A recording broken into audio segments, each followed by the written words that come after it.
Voici maintenant venu l'heure de passer à table et de goûter aux spécialités gourmandes du pays de Roanne.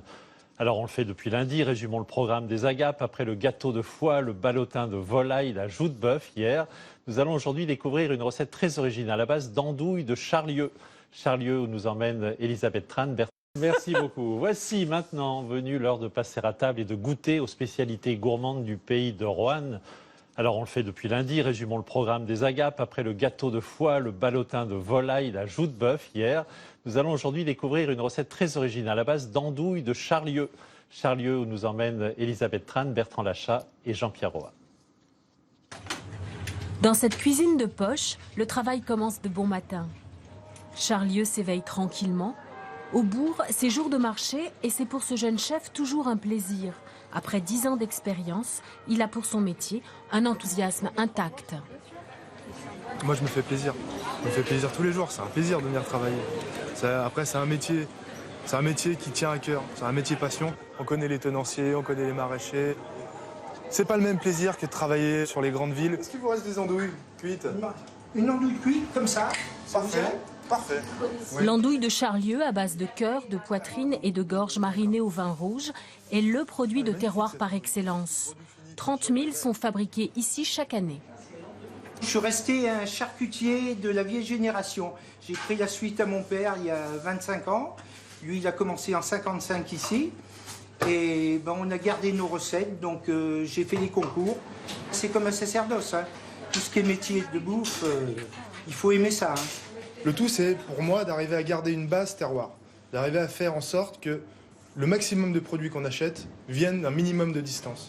L'andouille sera préparée façon Rossini avec du foie gras poêlé et servie sur un lit de pommes de terre râtes. Commencez par les couper en petits morceaux et réserver.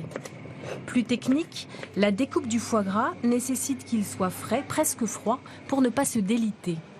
Il faut une lame très chaude, plongée dans l'eau bouillante.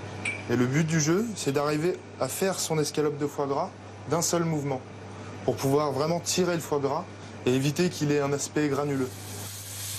Déposer les escalopes dans une poêle très chaude, il n'y a pas besoin d'ajouter de matière grasse. Il doit être juste rosé, mais rosé vraiment très légèrement, sinon c'est excellent, mais c'est vite indigeste. Je détache tous les sucres de mon foie gras au fond et je vais mettre les pommes de terre à cuire directement dedans. D'autre part, couper l'andouille en tranches bien épaisses, égoutter les pommes de terre, assaisonner et remettre sur le feu en ajoutant un filet d'huile de truffe. L'andouille est saisie pour être croustillante. C'est un plat de mon enfance. Pour moi, c'est un goût, c'est un peu ma Madeleine de Proust. C'est un goût qui me restera toujours. C'est un goût particulier qu'adorent les gens de Charlieu. Ajoutez à cela le foie gras poêlé et une petite cuillère de tapenade. La dégustation peut commencer. Les andouilles. C'est le côté un petit peu sauvage de l'andouille, hein, et puis le côté doux, tendre du foie gras. Les deux ensemble, ça fait un mariage super.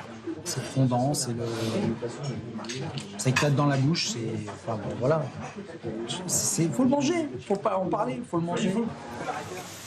Et pour les amateurs, une belle flambée de gambas. Une bonne petite sauce de marsala avec le petit persil, carrément. Et la petite salade sucrée salée à côté, impeccable. Quant aux ravioles à la truffe et ricotta, elles se passent de commentaires. Dorées à souhait, des frites cuites à la graisse de bœuf. Et les parents aussi. Oui, elles sont maison, donc c'est déjà une bonne chose. Croustillante, comme j'aime. On aime la bouffe, on aime le vin, et puis c'est un moyen de se réunir et d'être bien. À la bonne bouffe. À la bonne bouffe, voilà. Prolongez ce moment de partage autour de quelques profiteroles, une tarte fine aux pommes ou un délice gourmand aux fruits rouges qui n'a jamais si bien porté son nom. Ah, on vit bien à TF1.